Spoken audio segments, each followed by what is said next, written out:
It was late at night when the moment that would shatter Clara's world arrived disguised as something ordinary.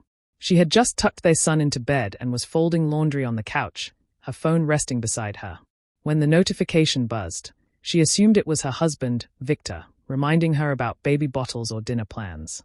Without hesitation, she pressed play. But what she heard wasn't the clipped, practical tone she expected. His voice was softer, warmer, and it wasn't meant for her. "Don't worry, darling. She's too clueless to catch on. That useless woman can't satisfy me. You're the only one I want." Clara froze. The shirt in her hands slipped to the floor. The words weren't just a confession of another love. They were daggers, mocking her while lifting another woman. Her chest tightened, her ears rang, and for a moment, she thought she might faint. She replayed the message, hoping she had misheard, but each syllable cut deeper the second time.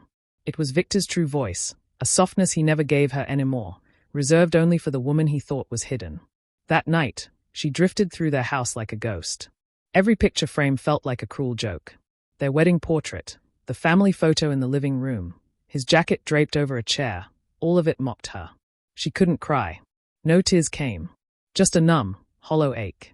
She whispered to herself, trying to believe it was some mistake, but deep down she knew. This wasn't distance in marriage.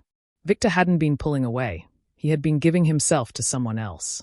When he finally came home, she lay beside him, pretending to sleep, terrified of asking the question that might humiliate her further. He snored softly, unaware that his carefully guarded secret had slipped through a single careless mistake. By morning, Clara's world felt different. Victor adjusted his tie before leaving for work, looking polished as always. She wanted to demand answers. Who was she? Why those words? But her throat closed with fear. Instead, she asked a safe question. "Will you be home for dinner?" His reply was the same excuse as always. "Don't wait up. Late meeting." He kissed her cheek as though everything were normal. But nothing was normal anymore. Doubt had already planted itself inside her, and once doubt takes root, it grows fast. His phone never left his pocket, strange receipts appeared, and a new cologne clung to him at night. His excuses grew thinner, his patience with her shorter. At dinners, Victor sighed at her questions, brushing her off with irritation. In public, though, he draped an arm around her waist, introduced her with smiles, and played the doting husband. Everyone admired them, but Clara heard only his secret words echoing. "That useless woman can't even please me." Lying awake at night, she imagined his hands on another woman, his whispered words of affection that hadn't been hers in years. Shame weighed her down, chaining her silence. She couldn't confide in friends or family. What if no one believed her? Victor's mask was too perfect. Yet something inside her had shifted. The message wasn't just a mistake, it was a warning. And whether she wanted to or not, she knew she had to uncover how deep his betrayal went. Clara tried to ignore the growing signs, but the truth had a way of revealing itself. One evening, Victor returned home with the familiar trace of perfume clinging to his suit. This time, Clara dared to ask, "Victor, who is she?" She stood in the doorway, her voice calm but trembling inside. He froze, then chuckled coldly. "You're imagining things. You've grown paranoid." He stepped closer, lowering his voice with warning. "Drop it, Clara.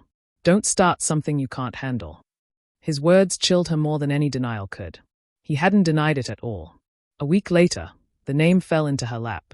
Victor insisted she attend a work function with him, appearances, as always. The ballroom buzzed with chatter and champagne glasses, but Clara noticed her immediately. The young woman was radiant, confident, wrapped in a daring red dress that demanded every gaze. Men admired her, women whispered, and Victor's eyes betrayed him with a single flicker of recognition. She crossed the room with practiced grace. "Victor," she purred, placing a hand on his arm before turning to Clara with a sugar-coated smile. "And you must be Clara." Clara forced politeness, but the stranger's gaze measured her like a rival she had already defeated. "Yes. And you are?" "Isabella," she replied smoothly, lips curling into smugness. "Victor's colleague." The word dripped with irony. Victor cleared his throat and muttered something about projects, but Clara could already feel the tension twisting in her stomach. "You're even prettier than he said," Isabella added, the false compliment cutting sharper than any insult. She leaned closer, her perfume overwhelming. "Enjoy the evening, Clara. You'll need to." Then she sauntered away, hips swaying like a victor leaving the battlefield. Later that night, Clara stepped onto the balcony for air. Behind the curtain, She heard laughter, sharp, cruel. Isabella's voice rose above the others. I don't know how he puts up with her. She's boring. Just stands there, smiling like furniture. He deserves better, and he knows it. The other women giggled. Isabella continued proudly. He told me everything. He only stays with her for the image. Once things are settled, she'll be gone. Clara pressed her hand against her mouth to stifle the sob. Out of the picture. Those words echoed inside her. At home, she confronted Victor. She called me a decoration, Clara said, tears welling. She said you told her I was only for appearances. Is that true? Victor didn't even look up as he loosened his tie. You've always been insecure, Clara. Always looking for problems. Stop embarrassing yourself. His cold dismissal twisted reality into something Clara couldn't trust. For the first time, she saw through his mask, and the man beneath terrified her. The following morning, unable to carry the weight alone, Clara called Helen, Victor's mother. Helen's voice was brisk.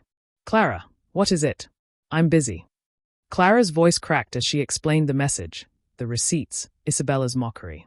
For a moment, she hoped for comfort. Instead, Helen laughed sharply. Oh, Clara, you young wives and your imaginations. Victor is a good man. If he strays, perhaps ask yourself why. Men need respect, not nagging. Clara's chest burned. So it's my fault, she whispered. If you want to keep your marriage, yes. Do better. Helen hung up. Even his own mother chose him over her. That night, when Victor returned home late, Clara stood waiting. I told your mother everything, she said firmly. She blamed me. Is that what you've told her? That I failed you? Victor's eyes narrowed. You went to my mother. His voice was sharp, threatening. You're embarrassing yourself, Clara. Keep this up, and people will think you're crazy. The threat was no longer hidden. She felt her knees weaken, but deep inside, a spark began to flicker. Days later, Clara stumbled upon something she wasn't meant to see. Victor had left his laptop open in the study, rare carelessness for a man so protective of his secrets. As she walked by, her eyes caught her own name in an email draft. Curiosity made her stop cold. It was a message to his lawyer. Proceed with the asset transfers. Once finalized, we move forward with the divorce. Ensure Isabella's name is protected. Attached were bank statements, property deeds, even documents tied to their home. Clara gasped, covering her mouth with her hand. It wasn't just betrayal. It wasn't just an affair. Victor was planning to erase her, quietly shifting everything toward Isabella. She was disposable. That evening, she set dinner on the table and smiled faintly, hiding her devastation. Victor loosened his tie, asking casually, Dinner ready? Yes. In the oven, she whispered, forcing calm. He eyed her, suspicious of her quietness, but dismissed it. He had no idea that she knew. The following weeks blurred together, heavy with whispers and humiliation. At the grocery store, Clara overheard women murmuring behind her. She doesn't even know, one said. Victor already has someone else. Everyone knows but her. Clara's hands shook as she paid, shame swallowing her voice. At night, she lay beside him, wondering how he could eat the food she cooked while plotting to strip her of everything. When she asked cautiously, Why are people saying things about us? Victor smirked. People gossip, Clara. And you love to believe it. If you keep acting paranoid, you'll make it true. His calm cruelty broke something inside her. Then, one afternoon, there was a knock at the door. Clara opened it to find Adrian, her childhood friend, now a lawyer. His gentle eyes softened when he saw her weary face. Clara, can we talk? They sat at the messy kitchen table, toys scattered around them. Clara tried to hide her shame, but when Adrian said softly, You're not okay, she broke. Tears spilled as she confessed everything. The voice message, Isabella, Helen's rejection, and finally the divorce documents. Adrian's jaw tightened. He's planning to leave you with nothing, he said. Clara nodded, her voice barely a whisper. He wants to erase me. Then don't fight him head on, Adrian advised. Let him think you're weak. Meanwhile, gather everything you can, recordings, receipts, proof. When the time is right, you'll strike where he least expects. His words lit a spark of hope. For the first time in weeks, Clara felt a glimmer of strength. She whispered, Will you help me? Always, Adrian replied firmly. That night, Clara greeted Victor with a smile when he returned home late. You're working so hard, she said sweetly, hiding the recorder she had placed under the couch. Victor smirked, satisfied, unaware that every careless word from then on would belong to her. Clara learned quickly to wear a mask. She smiled when Victor walked through the door, thanked him for working late, and let her eyes soften as if nothing weighed on her heart. Underneath that calm, she moved with purpose. The recorder under the couch captured his sighs and barbed remarks. A second device, tucked into her purse, waited for public encounters. She collected receipts, photographed hotel invoices, and saved screenshots of calendar blocks that contradicted his alibis. Piece by piece, she was stitching together a tapestry of truth he could not unravel. The next break came at a corporate dinner where Isabella played hostess in everything but name. Clara chose a simple black dress and arrived on Victor's arm, quiet and steady. Isabella noticed, of course. She swept in with that practiced smile. "Black again, Clara?" "Safe choice," she murmured, loud enough to sting. Clara only lifted a shoulder, as if the comment hadn't landed. "Let them underestimate you," Adrian had said. "Let them think you're fragile." Over canapes, Isabella drifted closer, voice lowered but calculated. "Some women are comfortable fading into the wallpaper," she said, eyes glinting. "Others brighten a room." Victor coughed into his glass and refused to meet Clara's gaze. The insult burned, but Clara kept her breathing smooth. When she stepped into the corridor a few minutes later, Isabella followed, as Clara suspected she would. "Oh, Clara," Isabella sighed theatrically. Pretending not to know must be exhausting. She leaned in, perfume thick and sugary. "Victor is mine now. He stays with you because it's convenient. He says you're dutiful." She savored the word. "Not a partner. A chore." Clara tilted her head, as if curious rather than wounded. "If you're so confident, why bother telling me?" Isabella's smile faltered a hair. "Consider it kindness. When he leaves you, it won't be a surprise." Heels clipped the marble as she turned away, and Clara's purse, with its hidden recorder, caught every syllable. That night, Clara played the compliant spouse. "Did you enjoy the evening?" she asked, hanging Victor's coat. He grunted something about donors and deadlines. When she mentioned Isabella's remarks, he rolled his eyes. "You twist everything. Stop dramatizing." He walked off, pleased with his verdict. He never saw the small, satisfied breath Clara let out in the hallway. She had his contempt on tape, and Isabella's arrogance to match. Over the following weeks, Clara met with Adrian in quiet corners of a neighborhood cafe. She slid memory cards across the table. He returned with organized files, transcripts, and a plan. "This is more than divorce leverage," he said, scanning the notes.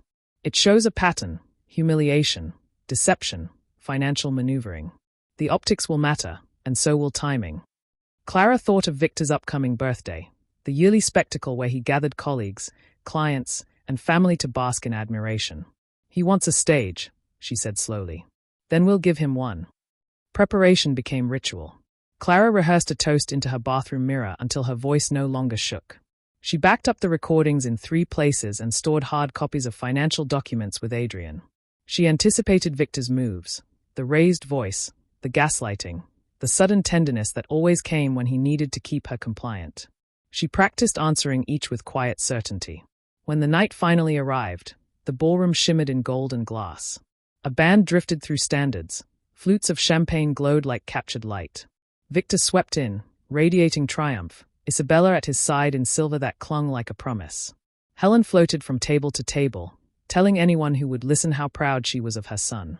Eyes flicked toward Clara, the wife, still present, still composed, a silhouette at the edge of Victor's tableau. Dinner plates cleared. Toasts began. Helen rose first, voice warm, praise overflowing. The room applauded. Victor bowed faintly, a king accepting tribute. As the clapping faded, Clara stood. Her hands were steady. "If I may," she said. "A toast to my husband." The ballroom quieted, attention coalescing like a spotlight. Victor smiled, expecting flattery. Isabella's mouth curved into a knowing smirk. Clara raised her glass and reached into her purse. The first recording bloomed through the speakers, Victor's voice, sugar-sweet and cruel. "Don't worry, darling. She's too clueless to notice. That useless woman can't satisfy me. You're the only one I want." The room froze. A fork hovered mid-air, a laugh died on someone's lips. Helen's smile collapsed into shock. Isabella's hand slackened on Victor's arm.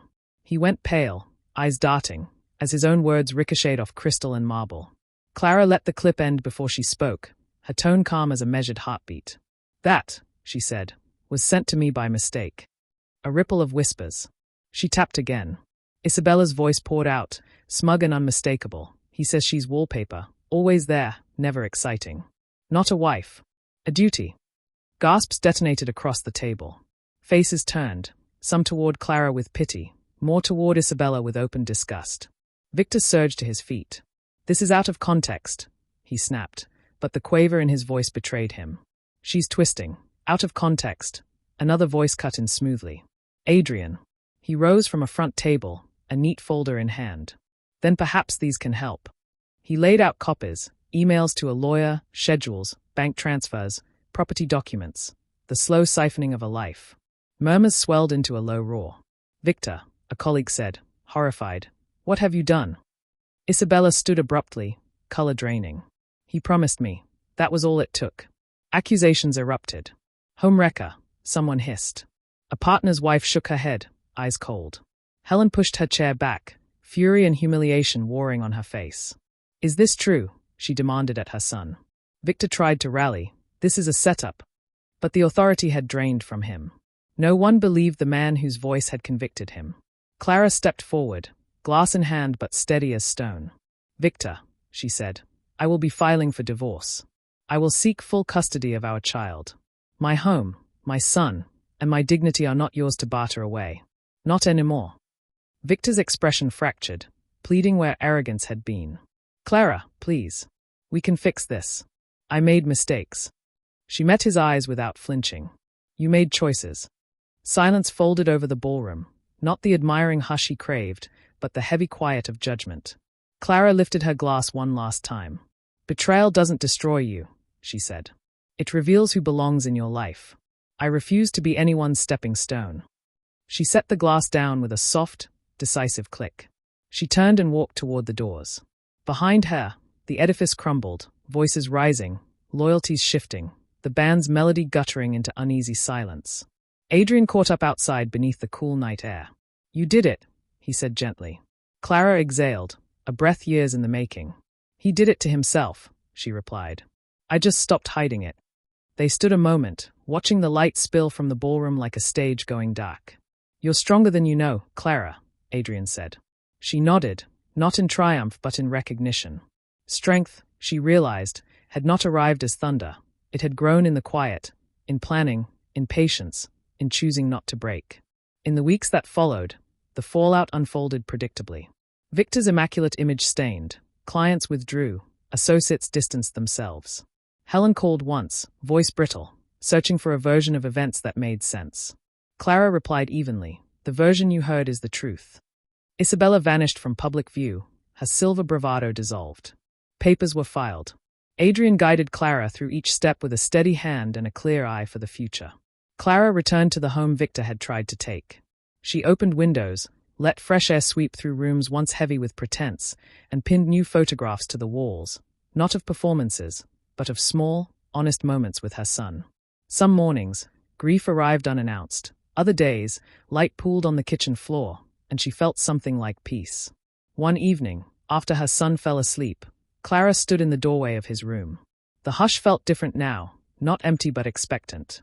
She thought of the night the message arrived and the woman she had been, stunned, silent, afraid. Then she thought of the woman who had walked out of a glittering room without bowing her head. The distance between those two selves was a bridge she had built with her own hands. Clara turned off the light and went downstairs, a new quiet settling around her, not the quiet of erasure, but the quiet of a life reclaimed.